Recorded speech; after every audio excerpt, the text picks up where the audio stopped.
வணக்கம். வேந்தரின் கண்ணுறங்கும் வேளை இரவு செய்திகளுக்காக ஆர்த்தி. முதலில் தலைப்புச் செய்திகள். நெடுவாசல் போராட்டம் தற்காலிகமாக ஒத்திவைப்பு. மத்திய மாநில அரசுகளின் உறுதியை ஏற்று போராட்டம் வாபஸ்.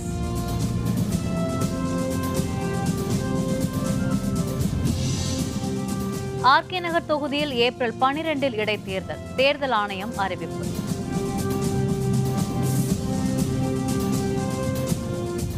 மூன்றாவது நாளாக தங்கச்சி மடத்தில் போராட்டம். மீனவரின் உடலை வாங்க மறுப்பு.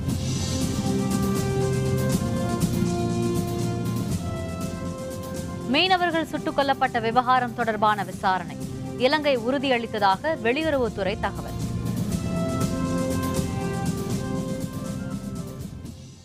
நெடுவாசலில் ஹைட்ரோ கார்பன் எரிவாயு திட்டத்திற்கான போராட்டம் தற்காலிகமாக ஒத்திவைக்கப்படுவதாக போராட்டக் குழுவினர் அறிவித்துள்ளனர்.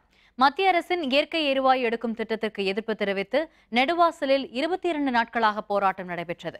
போராட்டத்தில் ஈடுபட்டவர்களிடம் தமிழக அமைச்சர் விஜயபாஸ்கர், மாவட்ட ஆட்சியர் கணேஷ் ஆகியோர் இன்று பேச்சுவார்த்தை நடத்தினர். எரிவாயு திட்டம் நிறைவேற்றப்படாது என பேரவையில் சிறப்பு தீர்மானம் கொண்டுவர வேண்டும் என்றும், நெடுவாசல் பகுதியை வேளாண் சிறப்பு மண்டலமாக அறிவிக்க வேண்டும் எனவும் அவர்களிடம் மக்கள் கோரிக்கை மனு அளித்தனர். மக்களை பாதிக்கும் எந்த திட்டத்தையும் மாநில அரசு அனுமதிக்காது என்றும், விவசாயத்தை பாதிக்கும் வகையில் எந்த திட்டத்தையும் செயல்படுத்தாது எனவும் அமைச்சர் விஜயபாஸ்கர் உறுதியளித்தார். மத்திய மாநில அரசுகளின் உறுதிமொழியை ஏற்று நெடுவாசல் போராட்டத்தை தற்காலிகமாக ஒத்திவைப்பதாக போராட்ட குழுவினர் அறிவித்தனர். ஹைட்ரோ கார்பன் திட்டத்தை திரும்ப பெறாவிட்டால் மீண்டும் போராட்டம் தீவிரமடையும் என்றும் அவர்கள் தெரிவித்தனர். போராட்ட களத்திற்கு மிக அருகாமையில் எங்களின் அரசு பள்ளி இருப்பதாலும், பொதுத் தேர்வு நடைபெறுவதாலும், அரசு நிர்வாகம் அளித்த உறுதியினாலும் எங்கள் போராட்டத்தை தற்காலிகமாக சில நாட்கள் மட்டும் ஒத்திவைக்கிறோம். எங்கள் விவசாய நிலங்களில் இந்த ஹைட்ரோ கார்பன் திட்டம் நிரந்தரமாக தடை செய்யும் அறிவிப்பை விரைவில் எதிர்பார்க்கிறோம்.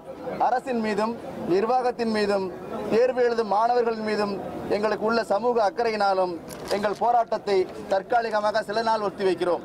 மேலும் நாங்கள் ஏமாற்றப்படும் சூழ்நிலை வந்தால் இதைவிட 100 மடங்கு போராட்டம் மிகப்பெரிய புரட்சி வெடிக்கும் என்பதை ஆணித்தரமாக உறுதியாக தெரிவிக்கிறோம்.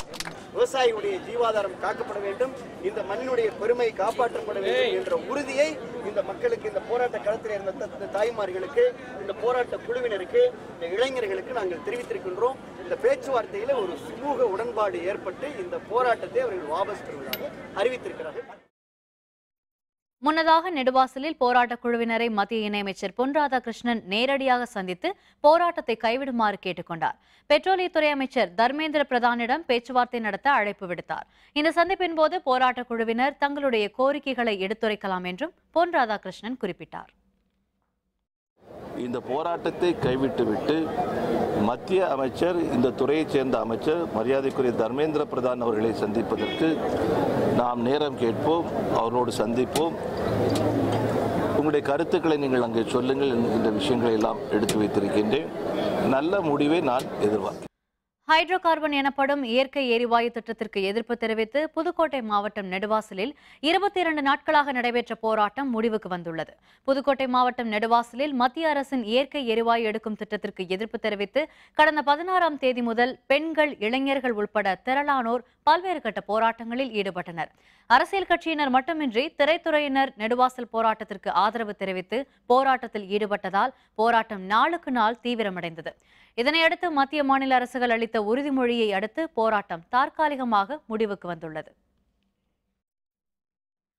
முன்னாள் முதல்வர் ஜெயலலிதா மரணமடைந்ததை அடுத்து காலியாக உள்ள சென்னை ராதாகிருஷ்ணன் நகர் தொகுதியில் ஏப்ரல் 12ஆம் தேதி இடைத்தேர்தல் நடைபெறும் என இந்திய தேர்தல் ஆணையம் அறிவித்துள்ளது. முன்னாள் முதல்வர் ஜெயலலிதா கடந்த ஆண்டு டிசம்பர் 5ஆம் தேதி உடல்நலக்குறைவால் மரணமடைந்தார். இதனையடுத்து காலியாக உள்ள சென்னை ராதாகிருஷ்ணன் தொகுதிக்கு ஏப்ரல் 12ஆம் தேதி இடைத்தேர்தல் நடைபெறும் என தேர்தல் ஆணையம் அறிவித்துள்ளது. இது தொடர்பான முறையான அறிவிப்பு வரும் 16ஆம் தேதி வெளியிடப்படுகிறது. மார்ச் 23ஆம் தேதி வேட்புமனு தாக்கல் செய்ய கடைசி நாளாகும். மார்ச் 24ஆம் தேதி வேட்புமனுக்கள் மீதான பரிசீலனை நடைபெறுகிறது. மார்ச் 27ஆம் தேதி வேட்புமனுக்களை திரும்ப பெற கடைசி நாளாகும். இதனைத் தொடர்ந்து ஏப்ரல் 12ஆம் தேதி வாக்குப்பதிவு நடைபெறுகிறது. ஏப்ரல் 15ஆம் தேதி வாக்குகள் எண்ணப்பட்டு முடிவு அறிவிக்கப்படுகிறது. இலங்கை கடற்படையினர் நடத்திய துப்பாக்கிச் சூட்டில் பலியான ராமேஸ்வரம் மீனவர் பிரிட்ஜோவின் உடலை வாங்க மறுத்து தங்கச்சி மடத்தில் மீனவர்கள் மேற்கொண்டுள்ள போராட்டம் 3வது நாளாக நீடிக்கிறது. இலங்கை கடற்படையினர் துப்பாக்கியால் சுட்டதில் ராமநாதபுரம் மாவட்டம் தங்கச்சி மடத்தைச் சேர்ந்த மீனவர் பிரிட்ஜோ என்பவர் அண்மையில் பலியானார். உடற்கூறு ஆய்வுக்கு பின்னர் அவருடைய உடல் ராமேஸ்வரம் அரசு மருத்துவமனையில் வைக்கப்பட்டுள்ளது. பிரிட்ஜோவின் உடலை வாங்க மறுத்து தங்கச்சி மடத்தில் மீனவர்கள் 3வது நாளாக போராட்டத்தில் ஈடுபட்டுள்ளனர். தமிழக மீனவர்கள் மீது இலங்கை தாக்குதல் நடத்தாது என மத்திய அரசு உத்தரவாதம் அளிக்க வேண்டும் போன்ற கோரிக்கைகளை அவர்கள் வலியுறுத்தி வருகின்றனர். அரசியல் கட்சியினர், மக்கள், தன்னார்வலர்கள் என அனைத்து தரப்பினரும் ஆதரவு தெரிவித்து இந்த போராட்டத்தில் பங்கேற்றுள்ளனர். சிங்களவர்களுக்கு துணை போகாமல் இந்திய அரசு தமிழ்நாட்டு மக்களையும் இந்தியர்கள்தான் என்று ஒப்புக்கொள்வது உண்மை என்றால் உடனடியாக இதில் தலையிட வேண்டும். இதற்குரிய பதிலை அளிக்க வேண்டும், மக்களுக்கு ஆறுதலை அளிக்க வேண்டும் என்று விடுதலை சிறுத்தைகளின் சார்பில் கேட்டுக்கொண்டு இந்த போராட்டம் வெல்ல விடுதலை சிறுத்தைகள் துணையாய் இருப்போம். அங்கே நெடுவாசலிலே விவசாயிகள் போராடி கொண்டிருக்கிறார்கள்.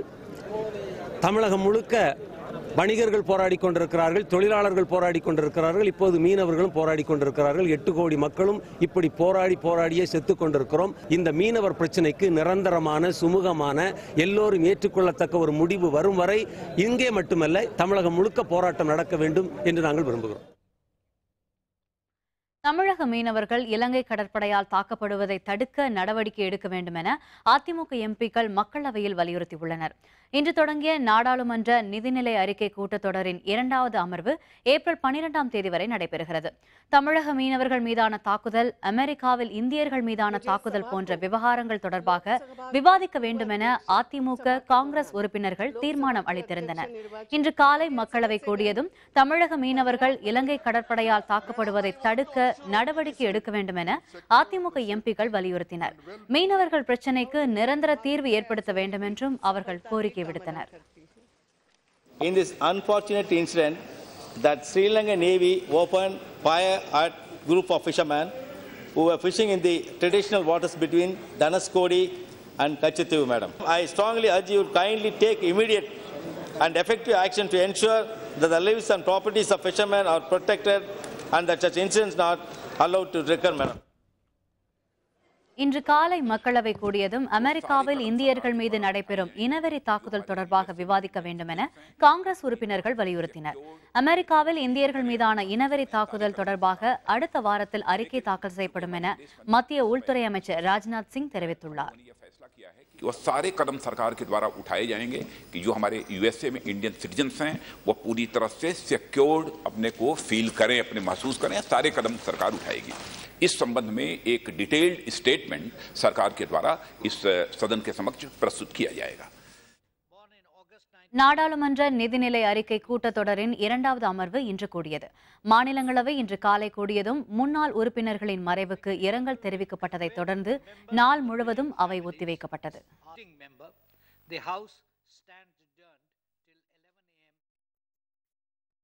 தமிழக மீனவர்கள் சுட்டுக் கொல்லப்பட்டது தொடர்பாக விசாரணை நடத்தப்படும் என இலங்கை உறுதியளித்துள்ளதாக வெளியுறவுத்துறை செய்தி தொடர்பாளர் கோபால் பக்லே தெரிவித்துள்ளார்.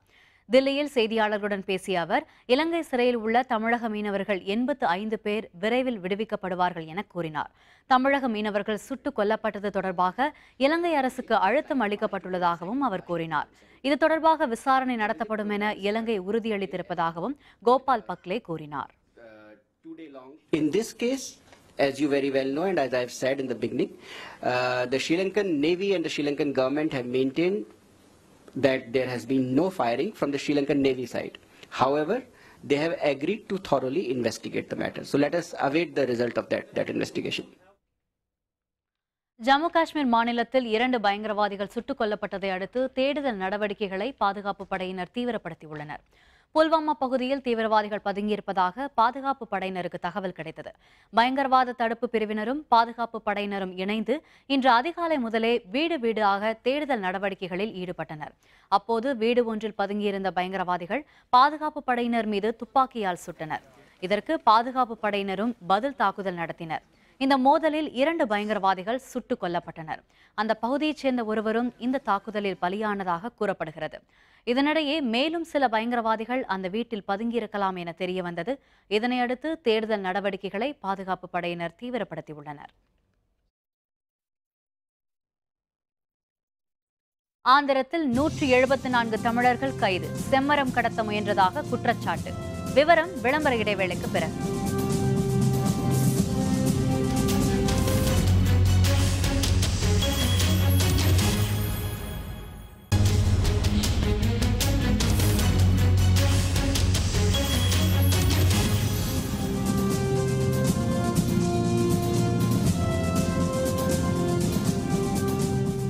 செய்திகள் தொடர்கின்றன. ஆந்திர வனப்பகுதியிலிருந்து செம்மரம் வெட்டி கடத்த முயன்றதாக தமிழகத்தைச் சேர்ந்த 174 பேரை ஆந்திர காவல்துறையினர் கைது செய்துள்ளனர். கடப்பா மாவட்டத்தில் செம்மரம் வெட்டி கடத்த முயன்றதாக விழுப்புரம், வேலூர், திருவண்ணாமலை மாவட்டங்களைச் சேர்ந்த 174 பேரை செம்மர கடத்தல் தடுப்பு பிரிவு காவல்துறையினர் கைது செய்தனர். முதலில் கடப்பா மாவட்டம் காஜுபேட்டையில் 16 பேரை கைது செய்த காவல்துறையினர் அவர்கள் அளித்த தகவலின் பேரில் லங்கமல்லா என்ற இடத்தில் 156 பேரை கைது செய்ததாக தெரிவிக்கப்பட்டுள்ளது. செம்மர கடத்தலில் தேடப்பட்டு வரும் ராதாகிருஷ்ணன் என்பவர் கைதானவர்களில் முக்கியமானவர் என்று காவல்துறை தெரிவித்துள்ளது. அவர்களிடமிருந்து 7 டன் செம்மரம், 2 வாகனங்கள் பறிமுதல் செய்யப்பட்டதாக கூறப்படுகிறது. கைது செய்யப்பட்டவர்களிடம் விசாரணை நடைபெற்று வருகிறது. நாமக்கல்லில் நடைபெற்ற இந்திய ஜனநாயக கட்சி நிர்வாகியின் இல்ல திருமண விழாவில் பங்கேற்ற கட்சியின் தலைவர் ரவி பச்சமுத்து மணமக்களை வாழ்த்தினார். இந்திய ஜனநாயக கட்சியின் சேலம் மண்டல பொறுப்பாளர் வெங்கடேசனின் மகள் ரம்யாவுக்கும் நாமக்கலைச் சேர்ந்த சுரேஷ் என்பவருக்கும் திருமணம் இன்று நடைபெற்றது. இதனைத் தொடர்ந்து நாமக்கல்லில் உள்ள தனியார் ஹோட்டலில் நடைபெற்ற வரவேற்பு விழாவுக்கு இந்திய ஜனநாயக கட்சியின் தலைவர் ரவி பச்சமுத்து சிறப்பு அழைப்பாளராக கலந்து கொண்டு மணமக்களுக்கு வாழ்த்து தெரிவித்தார். இதனையடுத்து மணமக்களை வாழ்த்தி பேசிய ரவி பச்சமுத்து மணமக்கள் எல்லா வளமும் அனைத்து செல்வங்களும் பெற்று பல்லாண்டு வாழ வாழ்த்தினார். இந்த திருமண விழாவில் கட்சியின் பொதுச் செயலர் பி ஜெயசீலன், மாநில அமைப்புச் செயலர் AKT வரதராஜன், மாநில மகளிர் அணி செயலர் அமுதா ராஜேஸ்வரன் மற்றும் நாமக்கல் மாவட்ட தலைவர் முத்துராஜா உள்ளிட்ட பலர் கலந்து கொண்டனர். முன்னதாக சேலம் நாமக்கல் மாவட்ட எல்லையில் இந்திய ஜனநாயக கட்சியின் தலைவர் ரவி பச்சமுத்துவுக்கு உற்சாக வரவேற்பு அளிக்கப்பட்டது.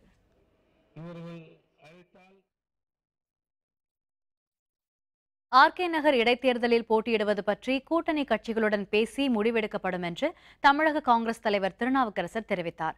கோயம்புத்தூர் விமான நிலையத்தில் செய்தியாளர்களுடன் பேசிய அவர் RK நகரில் கடந்த முறை திமுக போட்டியிட்டது என்றும் இந்த முறை அதிமுக 3 அணிகளாக பிரிந்து நிற்பதால் தங்கள் அணிக்கு வெற்றி வாய்ப்பு அதிகமாக இருப்பதாகவும் தெரிவித்தார்.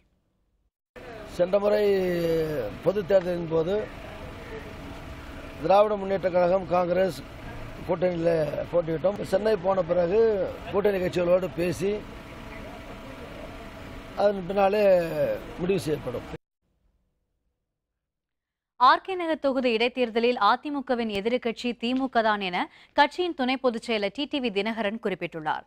சென்னை ராயப்பேட்டை அதிமுக தலைமை அலுவலகத்தில் செய்தியாளர்களுடன் பேசிய அவர் முன்னாள் முதல்வர் O பன்னீர்செல்வம் பெரிய அணியாக செயல்படவில்லை எனவும் RK நகர் தொகுதி இடைத்தேர்தலில் எதிர்க்கட்சியான திமுகவை அதிக வாக்கு வித்தியாசத்தில் வெற்றி பெறுவோம் எனவும் கூறினார். ஆட்சி மன்ற குழு கூட்டத்தில் RK நகர் தொகுதியில் போட்டியிடும் வேட்பாளர் யார் என்பதை முடிவு செய்வோம் என கூறிய அவர் தேர்தல் ஆணையத்துக்கான விளக்க கடிதத்தை நாளை அளிக்க இருப்பதாகவும் கூறினார். O பன்னீர்செல்வத்தை ஒரு பெரிய அணியாக நீங்க நினைக்கிறீங்க. பன்னீர்செல்வம் மாத்திரமல்ல, எங்களுக்கு தேர்தலிலே திராவிட முன்னேற்ற கழகம்தான் தேர்தலிலே எதிரி. அவர்களை நாங்கள் மாபெரும் வாக்கு வித்தியாசத்திலே வெற்றி பெறுவோம். திரைப்படங்களை வெளியிட தடை செய்தும் திரைப்பட தயாரிப்பாளர்களுக்கு எதிராக செயல்படும் திரைப்பட பைனான்சியர் போத்ராவை கண்டித்து போராட்டம் நடத்தப் போவதாக நடிகர் ராகவா லாரன்ஸ் தெரிவித்தார். சென்னை நுங்கம்பாக்கத்தில் செய்தியாளர்களுடன் பேசிய ராகவா லாரன்ஸ் தமிழ் திரையுலகம் முன் எப்போதும் சந்தித்திராத நெருக்கடிக்கு ஆளாகி இருப்பதாக தெரிவித்தார். திரைப்பட தயாரிப்பாளர்களிடம் வெற்று பேப்பரில் கையெழுத்து வாங்கிக் கொண்டு திரைப்படம் வெளியாகும் போது திரைப்பட பைனான்சியரான போத்ரா திரைப்பட வெளியீட்டை தடுப்பதாக குற்றம் சாட்டினார். இதுபோன்று தான் நடித்த திரைப்படத்தை வெளியிட தடை ஏற்படுத்தியதாகவும் அவர் குற்றம் சாட்டினார். எனவே போத்ராவை கண்டித்து போராட்டம் நடத்தப் போவதாகவும் இதில் தமிழ் திரையுலகைச் சேர்ந்த பல்வேறு சங்கங்களும் கலந்து கொள்ள இருப்பதாகவும் ராகவா லாரன்ஸ் தெரிவித்தார். நான் யாரை பற்றி பேசுகிறேன்னா போத்ரா சாரை பற்றி தான் பேசுகிறேன். நிறைய பேருக்கு நீங்கள் பிரச்சனை பண்ணிட்டு இருக்கீங்க. நியாயமாக நீங்கள் போராடினா கண்டிப்பாக என் பின்னாடி இண்டஸ்ட்ரி வந்திருக்காது. நீங்கள் தப்பாக போராடுறீங்க. இதோடு நீங்கள் நிப்பாட்டணும். இவரை எதிர்த்து நான் ஒரு போராட்டம் நடத்த போகிறேன். நாளைக்கு பர்மிஷன் கேட்க போகிறேன். மொத்த இண்டஸ்ட்ரி வந்து உட்காருவாங்க எனக்காக. காலையிலேருந்து 10 மணிலேருந்து ஈவினிங் 4 o'clock வரைக்கும் ஆர்ப்பாட்டம் நடத்தி அவர் எப்படியாப்பட்டவர்னு எல்லாருக்கும் சொல்லி நான் போய் கமிஷனர்கிட்ட போய் கம்ப்ளைண்ட் கொடுக்க போகிறேன். சிஎம்ஐ பார்த்து கூட சொல்ல போகிறோம். ரொம்ப தப்பான கேரக்டர் சார், இவர் மேலே நடவடிக்கை எடுங்கன்னு சொல்லி. இலங்கை மீது தமிழர்கள் போர் தொடுக்க தூண்டும் வகையில் பேசிய சுப்பிரமணிய சுவாமியை கைது செய்ய வேண்டும் என இயக்குனர் கௌதமன் வலியுறுத்தியுள்ளார். விழுப்புரத்தில் தமிழ் திரைப்பட இயக்குனர் கௌதமன் செய்தியாளர்களை சந்தித்தார். இலங்கை கடற்படையால் சுட்டுக் கொல்லப்பட்ட மீனவர் பிரிட்ஜோவின் உடலை நீதிபதிகள் முன்னிலையில் மீண்டும் உடற்கூறு ஆய்வு நடத்த வேண்டும் என கேட்டுக்கொண்டார். இலங்கை மீது தமிழர்கள் போர் தொடுக்க தூண்டும் வகையில் சுப்பிரமணியன் சுவாமி தனது ட்விட்டர் பக்கத்தில் பதிவு செய்துள்ளதற்கு கண்டனம் தெரிவித்தார். சுப்பிரமணிய சாமி அவர்கள் ட்விட்டரில் போட்டிருக்காரு நேற்று, தமிழ் பொறுக்கிகளே உங்களுடைய ஒரு மீனவனை சுட்டு கொன்னுட்டாங்க சிங்களப்படை, இன்னும் ஏண்டா சென்னையில் சாக்கடைக்குள்ள பூந்து பதுங்கிட்டு இருக்கீங்க, கட்டுமரத்தை எடுத்துட்டு போய் அவங்கக்கிட்ட சண்டை போடுங்க அப்படின்னு கொச்சைத்தனமா ட்விட்டர்ல போட்டிருக்காங்க. எங்களை போர் தொடுக்க சொன்ன சுப்பிரமணிய சாமியை மத்திய மாநில அரசுகள் எப்படி பார்க்க போகுதுங்கிறது உடனடியாக சுப்பிரமணிய சாமியை கைது பண்ணு. சென்னை வடபழனி சிம்ஸ் மருத்துவமனையில் உலக சிறுநீரக நாளை ஒட்டி ஆன்லைன் ஹெமோடயாஃபில்ட்ரேஷன் டயாலிசிஸ் தொடங்கப்பட்டுள்ளது. சென்னை வடபழனியில் உள்ள சிம்ஸ் மருத்துவமனையில் நடைபெற்ற இதன் தொடக்க விழாவில் எழுத்தாளர் ஞானி டேங்கர் ஃபவுண்டேஷன் நிர்வாக அறங்காவலர் லதா குமாரசுவாமி ஆகியோர் சிறப்பு விருந்தினர்களாக கலந்து கொண்டனர். கடைசி நிலை சிறுநீரக செயலிழப்பு பாதிப்பு ஏற்பட்ட நோயாளிகளுக்கு செய்யப்படும் டயாலிசிஸ்க்காக அதிநவீன வசதிகளை கொண்ட எந்திரம் அறிமுகம் செய்யப்பட்டது. இந்த சேவையை மக்களுக்கு அறிமுகம் செய்வதில் பெருமை கொள்வதாக சிம்ஸ் மருத்துவமனையின் துணைத் தலைவர் டாக்டர் ராஜு சிவசாமி தெரிவித்தார். இதன் மூலம் ஒரே டயாலிசிஸில் உடலில் உள்ள அதிகப்படியான நச்சுக்கள் வெளியேற்றப்படும் என கூறிய மருத்துவமனையின் சிறுநீரகவியல் துறை இணை இயக்குநர் டாக்டர் ராம் பிரபாகர், முற்றிலும் நவீன தொழில்நுட்பத்தில் அறிமுகம் செய்யப்பட்டுள்ள இந்த எந்திரம் இந்தியாவிலேயே இரண்டாவதாக சிம்ஸ் மருத்துவமனையில்தான் சிகிச்சைக்காக பயன்படுத்தப்படுகிறது என்றும் கூறினார். ஆன்லைன் ஹீமோடயாஃபில்ட்ரேஷன் அப்படிங்கிறது ஒரு புது form of renal replacement therapy. யூஸ்வலாக இந்த டயாலிசிஸ் பேஷண்ட்ஸுக்கு ஹார்ட் டிசீஸ் தான் ரொம்ப பெரிய ப்ராப்ளம். நிறைய பேர் இறக்குறது ஹார்ட் டிசீஸால் தான். ஸோ இந்த ஆன்லைன் ஹீமோடயாஃபில்ட்ரேஷனில் அந்த ஹார்ட் டிசீஸ் கம்மியாக வரும். அது மட்டும் இல்லாமல் அவங்களோட ஓவரால் குவாலிட்டி ஆஃப் லைஃப் நல்லாயிருக்கும். அவங்களுக்கு நல்லா பசிக்கும், நல்லா தூக்கம் வரும், அவங்களோட ஹீமோக்ளோபின் அளவு அதுவும் நல்லா மெயின்டைன் ஆகும். ஸோ ஓவரால் அவங்களால பேக் டு நார்மல் லைஃப் போக முடியும். 10ஆம் வகுப்பு மொழி முதல் தாள் தேர்வை போல இன்று நடைபெற்ற மொழி 2ஆம் தாள் தேர்வும் எளிதாக இருந்ததாக மாணவ மாணவியர் மகிழ்ச்சி தெரிவித்தனர். தமிழகம் மற்றும் புதுச்சேரியில் 10ஆம் வகுப்பு பொதுத் தேர்வு நேற்று தொடங்கியது. முதல் நாளான நேற்று மொழி முதல் தாள் தேர்வை மாணவ மாணவியர் எழுதினர். இன்று மொழி 2ஆம் தாள் தேர்வு நடைபெற்றது. மொழி முதல் தாள் தேர்வை போல் 2ஆம் தாள் தேர்வும் எளிமையாக இருந்ததாகவும் 90% மேல் மதிப்பெண்கள் கிடைக்கும் என்றும் மாணவ மாணவிகள் மகிழ்ச்சி தெரிவித்தனர். இன்றைக்கி ரொம்ப எக்ஸாம் ஈஸியாக இருந்துச்சு, ரொம்ப நல்லா இருந்துச்சு, ஈஸியாக இருந்துச்சு. கொஸ்டின் பேப்பர் ரொம்ப டஃப்பாக இல்லை, டைம் கரெக்டாக சேவ் பண்ணி நாங்கள் எழுத முடிஞ்சிச்சு. நல்லா இருந்துச்சு கொஸ்டின் பேப்பர். நான் படித்தது எல்லாமே வந்துருந்துச்சு, வேறு எதுவுமே டஃப்பாக இல்லை, எல்லாமே ஈஸியாக தான் இருந்துச்சு. எக்ஸாம்லாம் ஈஸியாக தான் இருந்துச்சு, எல்லாம் படித்த கொஸ்டினாக தான் வந்துருந்துச்சு. டீச்சர்ஸ் இம்பார்ட்டன்ட் மார்க் பண்ண கொஸ்டின்லாம் வந்துருந்துச்சு. ஆனால் டைம் கொஞ்சம் பத்தலை, பட் ஆனால் டைம் மேனேஜ் பண்ணி எழுதிட்டோம் எல்லாருமே. அதுக்கப்புறம் எல்லாம் ஈஸியாக தான் வந்துருந்துச்சு. நான் இன்றைக்கி எக்ஸாம் ரொம்ப டஃப்பாக வரும்னு நினச்சேன், ஆனால் ரொம்ப ஈஸியாக இருந்தது. எல்லா மிஸ்ஸும் சொல்லிக் கொடுத்த இம்பார்ட்டன்ட் கொஸ்டின்ஸ் தான் வந்துச்சு. நாங்கள் கண்டிப்பாக 90 above இல்லை 100 எடுப்போம். நாங்கள் செங்கல்பட்டு அருகே அடையாளம் தெரியாத வாகனம் மோதியதில் இருசக்கர வாகனத்தில் சென்ற 2 இளைஞர்கள் பலியாகினர். சென்னை மணலியைச் சேர்ந்த கோகுல் தனது நண்பர் பிரேம்குமாருடன் உறவினர் திருமணத்திற்காக செங்கல்பட்டு வழியாக கள்ளக்குறிச்சி நோக்கி சென்று கொண்டிருந்தனர். இருங்குன்றப்பள்ளி அருகே அவர்கள் சென்று கொண்டிருந்த போது அந்த வழியாக வந்த அடையாளம் தெரியாத வாகனம் ஒன்று இருசக்கர வாகனத்தின் மீது மோதியது. இதில் கோகுல், பிரேம்குமார் இருவரும் சம்பவ இடத்திலேயே பலியாகினர். இந்த விபத்து குறித்து செங்கல்பட்டு தாலுகா காவல்துறையினர் விசாரணை நடத்தி வருகின்றனர்.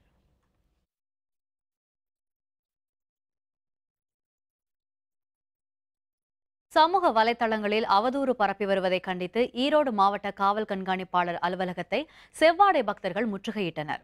சென்னை அருகே மேல்மருவத்தூர் ஆதிபராசக்தி கோவிலில் வழிபாடு நடத்தும் செவ்வாடை பக்தர்கள் குறித்து சமூக வலைதளங்களில் அவதூறு பரவி வருவதாக புகார் எழுந்துள்ளது. சமூக ஆர்வலர் டிராபிக் ராமசாமி செவ்வாடை பக்தர்களை அவமதிக்கும் வகையில் பேசி வருவதாக கூறப்படுகிறது. ஈரோடு மாவட்ட ஆதிபராசக்தி வழிபாட்டு குழுவைச் சேர்ந்த திரளானோர் இதனை கண்டித்து காவல்துறை கண்காணிப்பாளர் அலுவலகத்தை முற்றுகையிட்டு ஆர்ப்பாட்டத்தில் ஈடுபட்டனர். உரிய நடவடிக்கை எடுக்கப்படும் என உறுதியளித்ததை அடுத்து போராட்டக்காரர்கள் கலைந்து சென்றனர். கேவலமான முறையில் வந்து எங்களை இழிவுபடுத்தியிருக்காரு. அதுக்காக வந்து எங்களால் மன உளைச்சல் ஏற்பட்டு எங்களால் தூங்க முடியாமல் சாப்பிட முடியாமல் எல்லோரும் நாங்கள் இங்கே திரண்டு பொங்கி எழுந்து வந்திருக்கிறோம். அதுக்கு அவர் மேலே தக்க நடவடிக்கை எடுக்குமாறு நாங்கள் இங்கெல்லாம் வந்து சேர்ந்து கேட்டுக்கிறோம். மேல்மருவத்தூர் அம்மா பங்காரு அடிகளார் அவர்களை ரொம்ப இழிவான முறையில் டிராபிக் ராமசாமி அவர்கள் ரொம்ப கேவலமாக பேசி தீர்த்துள்ளார்கள். எந்த பெண்களையும் இழிவா பேசக்கூடாது அப்படிங்கறது இதோட நிறுத்திக்கிட்டு இந்த வாட்ஸ்அப்ல இருக்கிறதெல்லாம் நிறுத்திக்க சொல்லி நான் கேட்டுக்கொள்கின்றோம். திரு டிராபிக் ராமசாமி அவர்கள் மீது எஸ்பி அவர்கள் தக்க நடவடிக்கை எடுக்க வேண்டும். அவர்கள் மீது சட்டப்படி நடவடிக்கை எடுக்க வேண்டும். அவர்கள் பங்காரு அடிகளார் அம்மா அவர்களிடம் தாங்கள் செய்தது தவறுதான் என்று மன்னிப்பு கேட்க வேண்டும். அவர்களுக்கு தக்க நடவடிக்கை எடுக்க வேண்டும். திருவாரூர் அருகே பாண்டவை ஆற்றை தூர்வாரும் போது கண்டெடுக்கப்பட்ட அம்மன் சிலைக்கு பூஜை செய்து அந்த பகுதி மக்கள் வழிபாடு நடத்தினர். திருவாரூரில் விடையபுரம் ஊராட்சி பகுதியில் பாயும் பாண்டவை ஆற்றை ஜேசிபி எந்திரத்தின் மூலம் தூர்வாரும் போது அம்மன் சிலை கண்டெடுக்கப்பட்டது. இது தொடர்பாக கொரடாச்சேரி காவல்துறையினரும் அரசு அலுவலர்களும் விசாரணை மேற்கொண்டனர். அம்மன் சிலையை விடையபுரத்தில் வைத்து அந்த பகுதி மக்கள் வழிபாடு நடத்தினர். இந்த சிலையை வைத்து தொடர்ந்து வழிபாடு நடத்துவதற்கு அரசு அனுமதி வழங்க வேண்டும் என்றும் அவர்கள் கோரிக்கை விடுத்தனர். இந்த கரிச்சலை கிடச்சிச்சிங்க. நாங்கள் உடனே வந்து விஓ மூலமாக கொடாச்சேரி காவல்துறைக்கு தகவல் தெரிவித்தோம். இந்த சிலையை வந்து பக்கத்து இதிலே அந்த இடத்துல கோயில் இருந்ததாக வரலாறு சொல்லுது. எங்களுக்கு வந்து இந்த சிலையை இதே இடத்துல வச்சு வழிபாடு செய்கிறதுக்கு அரசு தக்க நடவடிக்கை எடுக்கணும். ராமேஸ்வரம் மீனவர் சுட்டுக் கொல்லப்பட்டதற்கு கண்டனம் தெரிவித்து விழுப்புரம் மாவட்ட மீனவர்கள் போராட்டம் நடத்தினர். இலங்கை கடற்படையின் நடவடிக்கைக்கு எதிராக தமிழகம் முழுவதும் மீனவர்கள் போராடி வருகின்றனர். அதன் ஒரு பகுதியாக விழுப்புரம் மாவட்டம் மரக்காணம் பகுதியில் உள்ள செட்டிநகர், நொச்சிக்குப்பம், அனுமந்தைக்குப்பம் உள்ளிட்ட மீனவர் கிராமங்களைச் சேர்ந்தோர் ஆர்ப்பாட்டம் நடத்தினர். இந்த ஆர்ப்பாட்டங்கள் ஒவ்வொன்றும் கிழக்கு கடற்கரை சாலையின் அந்தந்த பகுதிகளில் நடைபெற்றது.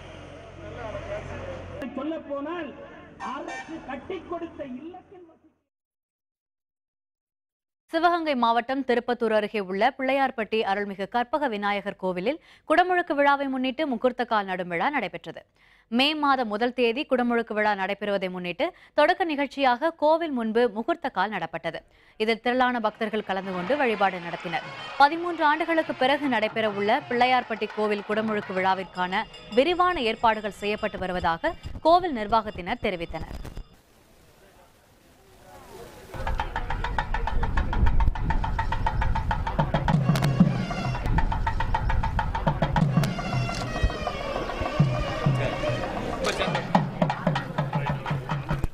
பிள்ளையார்பட்டி கோயில் நகரத்தார்கள் மற்றும் நகரத்தார்கள், நாட்டார்கள், கிராமத்தார்கள் அனைவரும் இணைந்து மிகவும் சிறப்பாக இந்த விழா நடைபெற்றுள்ளது. மே மாதம் 1 தேதி காலை திங்கட்கிழமை காலை மகா கும்பாபிஷேகம் சிறப்பாக நடைபெற இருக்கிறது. அருள்மிகு வேதாரண்யேஸ்வரர் திருக்கோவிலில் 60 ஆண்டுகளுக்கு பிறகு இன்று நடைபெற்ற தேரோட்டத்தில் திரளான பக்தர்கள் தேரை வடம் பிடித்து இழுத்தனர். நாகப்பட்டினம் மாவட்டம் வேதாரண்யம் அருள்மிகு வேதாரண்யேஸ்வரர் திருக்கோவில் வரலாற்றிலும் ஆன்மீகத்திலும் மிகவும் பிரசித்தி பெற்றதாகும். 60 ஆண்டுகளுக்கு பிறகு இன்று திருத்தேரில் தியாகராஜ சுவாமி எழுந்தருளினார். முன்னதாக திருத்தேரோட்டத்தை தமிழக கைத்தறி மற்றும் துணிநூல் துறை அமைச்சர் OS மணியன் வடம் பிடித்து தொடக்கி வைத்தார். வேதாரண்யம் நகரின் முக்கிய சாலைகளில் திருத்தேரை பக்தர்கள் வடம் பிடித்து இழுத்துச் சென்றனர். ஸ்டீவ் ஸ்மித், விராட் கோலி மீது நடவடிக்கை இல்லை, ICC அறிவிப்பு. விவரம் விளம்பர இடைவேளைக்கு பிறகு.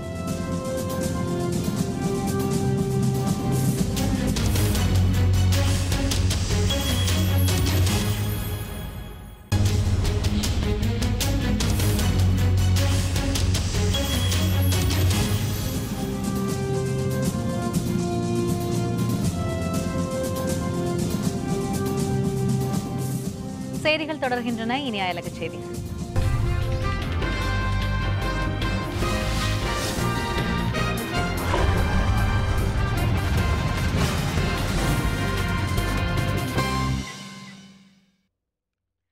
தாய்லாந்து மன்னரின் நினைவாக போலோ விளையாட்டில் பங்கேற்ற யானைகளுக்கு சிறப்பு விருந்தளிக்கப்பட்டது.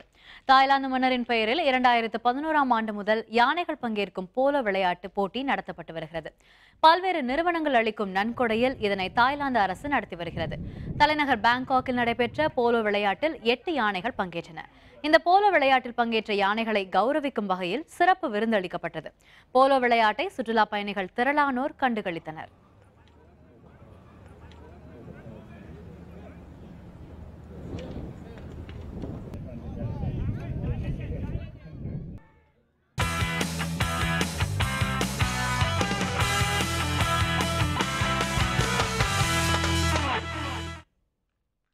நடுவரின் தீர்ப்பை எதிர்த்து மேல்முறையீடு செய்வது தொடர்பான விவகாரத்தில் ஆஸ்திரேலிய கேப்டன் ஸ்டீவ் ஸ்மித், இந்திய அணி கேப்டன் விராட் கோலி ஆகியோர் மீது எவ்வித நடவடிக்கையும் கிடையாது என பன்னாட்டு கிரிக்கெட் வாரியம் தெரிவித்துள்ளது. இந்திய ஆஸ்திரேலிய அணிகள் மோதிய இரண்டாவது டெஸ்ட் போட்டி பெங்களூருவில் நடைபெற்றது. இந்த போட்டியின் இரண்டாவது இன்னிங்ஸில் ஆஸ்திரேலிய கேப்டன் ஸ்மித் உமேஷ் யாதவ் பந்து வீச்சில் LBW முறையில் ஆட்டமிழந்தார். நடுவரின் தீர்ப்பை எதிர்த்து TRS முறையில் மேல்முறையீடு செய்யலாமா என ஓய்வு அறையில் இருந்த பயிற்சியாளரிடம் சைகை மூலம் ஸ்மித் ஆலோசனை கேட்டார். இதுபற்றி இந்திய கேப்டன் விராட் கோலி நடுவரிடம் புகார் செய்ததை அடுத்து அவரை உடனடியாக வெளியேறுமாறு நடுவர்கள் உத்தரவிட்டனர். விராட் கோலி ஸ்மித் இடையிலான மோதல் தொடர்பாக அவர்கள் மீது எந்த நடவடிக்கையும் கிடையாது என ICC தெரிவித்துள்ளது. இது தொடர்பான சூழலை ஆராய்ந்த பிறகே அவர்கள் மீது நடவடிக்கை தேவையில்லை என்ற முடிவுக்கு வந்ததாக ICC கூறியுள்ளது. மீண்டும் தலைப்புச் செய்திகள். நெடுவாசல் போராட்டம் தற்காலிகமாக ஒத்திவைப்பு. மத்திய மாநில அரசுகளின் உறுதியை ஏற்று போராட்டம் வாபஸ்.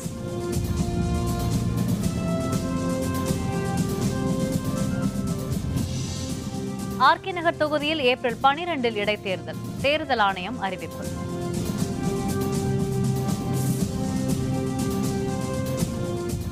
மூன்றாவது நாளாக தங்கச்சி மடத்தில் போராட்டம். மீனவரின் உடலை வாங்க மறுப்பு.